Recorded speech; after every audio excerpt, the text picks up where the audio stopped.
अच्छा ये बात मोबाइल है मेरे पास न बुलाते हैं हम मरते हैं मुझके मेरे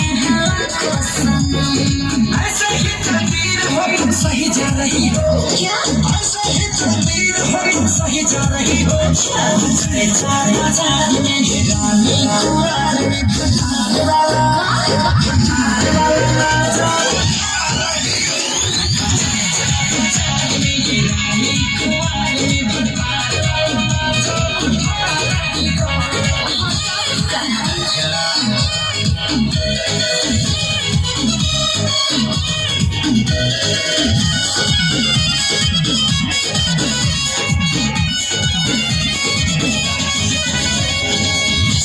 समझिले मोटे मिजाज हो